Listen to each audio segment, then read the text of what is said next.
Qual é o fundamento das canções que nós cantamos nas igrejas? Eu, além de arquiteta, sou ministro de louvor e entendo que meu propósito, como eu falei aí nos primeiros vídeos do canal, é não só mudar ambientes físicos, mas a mudança de ambientes espirituais. A música é uma arte que tem esse poder de mudar a atmosfera do local e isso de fato queima muito no meu coração. Então eu quero começar trazendo uma música que tem 30 dias de lançamento, que é a música Uma Carta Viva, do Get Worship. É para falar sobre a base bíblica de canções que nós cantamos nas igrejas. Exatamente isso. Então eu vou trazer várias abordagens da minha visão como ministra de louvor. No primeiro vídeo eu falei que, além de ser chamada para mudança de ambientes físicos, através da arte, da arquitetura, eu também entendi que eu tenho um chamado para mudança de ambientes espirituais. E essa mudança ela é ocasionada muito pela música, que é a ferramenta que eu tenho aí nas minhas mãos, ou na minha voz, para poder transmitir a mensagem do Evangelho. E é exatamente sobre isso que eu quero falar. As canções que nós devemos cantar na congregação, na reunião dos santos ali na igreja, elas devem primeiramente ter uma base bíblica. E essa é uma das premissas assim para eu definir qualquer repertório. Na nossa igreja nós temos escalas quinzenais, né? Eu sou membro do projeto Recomeçar atualmente, aqui na região de Xerém, do Cristo Caxias, Rio de Janeiro. E a gente tem essa base de escolher canções que tenha contexto bíblico. Quando nós estamos ali congregando entre os santos, qual deve ser a base das canções? E eu vou trazer a minha visão como ministra de louvor. Eu canto desde os aproximadamente 12, 13 anos. Ninguém na minha família canta, foi uma coisa que eu entendo que é a ferramenta que eu tenho em mãos para servir ao corpo de Cristo hoje, né? Além da comunicação também. Então a música é uma ferramenta de comunicação do evangelho e ela tem esse poder de mudança de ambiente. Então, além de eu ter esse chamado para mudança de ambientes físicos através da arquitetura, e a gente vai falar sobre mudança de ambientes físicos aqui no canal também. Vou trazer um pouco dessa abordagem para vocês. A música ela tem esse poder de mudança de atmosfera. A gente escuta uma música, ela toca a nossa emoção. Por isso que a gente tem que ter muito cuidado com aquilo que a gente escuta. E ela também toca a emoção de uma maneira enganosa. Então a gente tem que fazer um culto racional. A gente tem que ter base daquilo que a gente está colocando para fora, expressando, cantando. E é sobre isso que a gente vai trazer aqui no Qual é o Fundamento. E a gente vai ter uma série de vídeos aqui, vocês podem mandar sugestões de música. Então, você, ministro de louvor, você que é back vocal também, não só o ministro, a pessoa que dirige a canção, que conduz a canção para a igreja, tem que se importar com isso aqui. Por muito tempo eu ministrei, mas eu não era a pessoa que selecionava o repertório. Então eu tinha muita atenção. Quando era outra pessoa, o líder do meu grupo, eu tinha atenção do que estava sendo cantado. Bom, vamos lá. Vou falar de uma canção que foi lançada aí há cerca de 30 dias do lançamento mais ou menos desse vídeo aqui, que é a canção Uma Carta Viva. Mas se quiser me achar, olhe pra cruz do amor. Não sou. É uma canção poderosa. Bem, se você conhece um tantinho de Bíblia, você sabe que esse termo, uma carta viva, uma carta de Cristo, é nada mais, nada menos que uma frase do apóstolo Paulo, falando sobre testemunho de vida com a igreja. Vamos lá, vamos à base bíblica, que é o que eu quero trazer para vocês. Eu penso assim, sempre nas canções. Conheci uma música nova, eu fico caçando ali, nas entrelinhas, qual é a construção bíblica daquela música. Porque se não for construção bíblica, se for construção de ego, tem música que eu entendo que elas são músicas que não dá para cantar dentro da igreja. São músicas que falam muito do eu, mas são músicas para você fazer sua oração, teu devocional.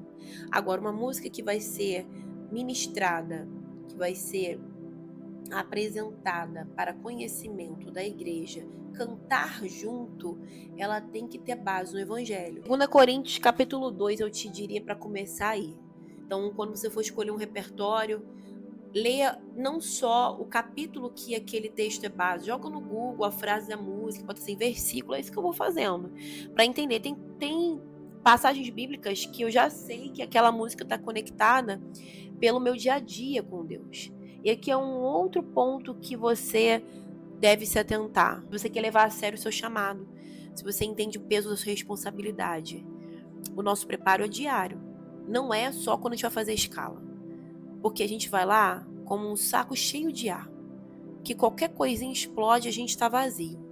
Mas a gente, quando está se preparando diariamente, nós realmente somos como vasos cheios do azeite que transborda, que cura.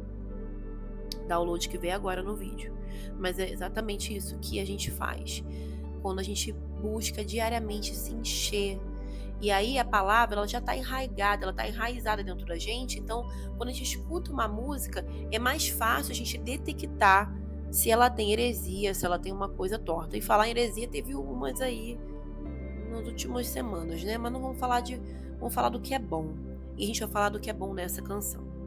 Voltando ao texto, 2 Coríntios capítulo 2, Paulo está falando à igreja sobre o posicionamento dela, sobre a postura dela, sobre a confiança que ele tinha no comportamento da igreja de Corinto. E aí começa no capítulo 3.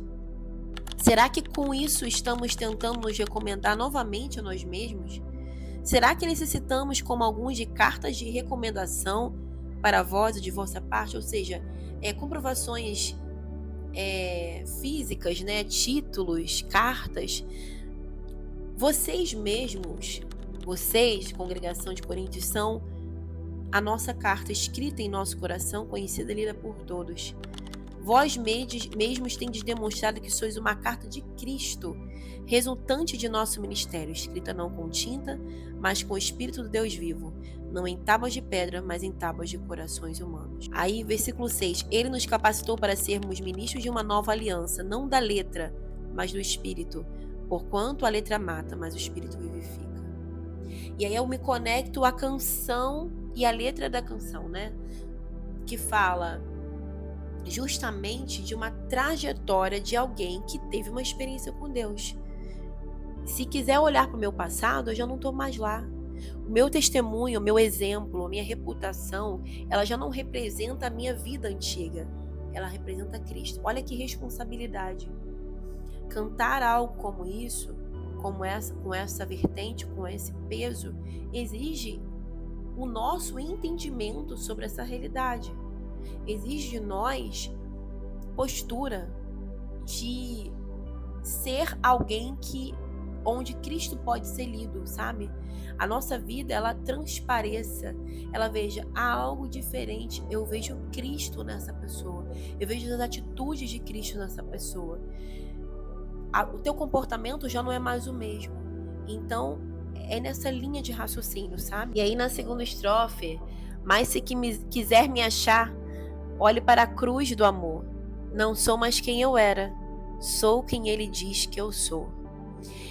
A gente ter uma vida pautada não naquilo que foi lançado sobre nós como títulos, como traumas, como comportamento equivocado, mas a gente pautar a nossa vida sobre aquilo que Cristo diz a nosso respeito.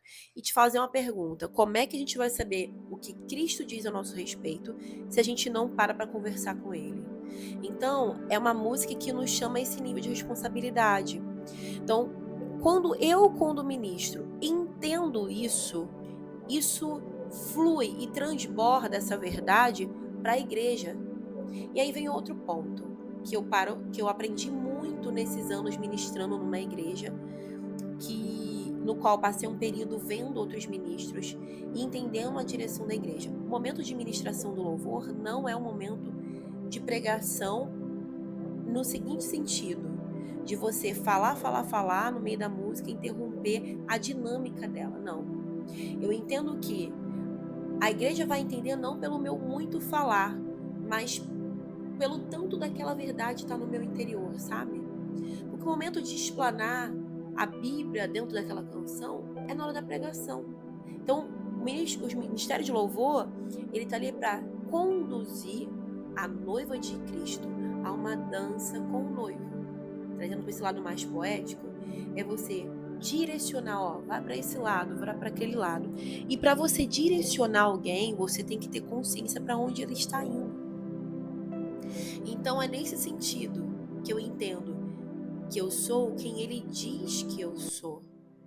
Eu preciso ter uma vida que represente isso. Isso é muito sério. E aí o refrão: minha história Deus já escreveu. Ele é o escritor e eu sou apenas uma carta viva de Deus. Ou seja, eu sou a representação, ou eu devo ser representação de uma história no qual as minhas decisões devem estar pautadas no que o escritor diz, não na minha própria vontade. Olha esse nível de consciência. Olha esse nível de testemunho. Essa é uma canção de testemunho. É uma canção que nos convoca a olhar para a nossa postura, acertar o nosso caminho e ser alguém que transmite a glória de Deus, que transmite as marcas da cruz, que transmite a vida de Cristo. E não estou falando só dentro da igreja, estou falando em tudo que faz. No cuidado da sua família, no cuidado com as pessoas ao seu redor do seu trabalho, é que você tenha esse zelo. E aí a ponte da música reforça: uma carta viva, uma superação escrita. Uma carta viva, a cruz é a caneta e o sangue é a tinta. Ou seja, foi através do sangue de Jesus que, de forma poética, eles expressaram nessa ponte aí. Foi a tinta, né, que cravou ali, foi a ferramenta de dor no nosso lugar, para que a gente pudesse hoje superar as nossas dificuldades, superar e vencer este mundo e sermos testemunhas do seu amor. Que canção, gente! E aí eu preciso, como ministro, né, como essa pessoa que conduz a igreja em adoração, a entender de que forma essa música toca a nossa vida. No primeiro vídeo do canal, eu li essa passagem, ou algo próximo disso que Paulo fala, onde a nossa vida ela possa não se resumir a nós mesmos, mas que possa ser referência de vida de Cristo para outros. Então, quando eu escutei essa música pela primeira vez, ela só confirmou o ato de eu estar vindo aqui, superando as minhas inseguranças, o egoísmo, de guardar tudo que eu sei para mim mesma, sendo que o Senhor nos convida a ide por todo mundo e pregai. Então, essa é a ferramenta que eu encontrei para me comunicar. Se você gostou desse tipo de vídeo, deixe sugestões de novas canções, ou trazer outros temas aqui para o canal também, não só da mudança de ambientes espirituais com as músicas, mas também sobre o impacto da mudança em um ambiente físico, na nossa emoção, na nossa maneira de se relacionar e de glorificar ao Senhor também através disso. Curta esse vídeo, compartilhe com mais pessoas, com pessoas que também usam da música como ferramenta de servir no reino de Deus, para que eles também possam ser edificados de alguma forma, aprender com essa experiência minha. Beijo, até o próximo vídeo.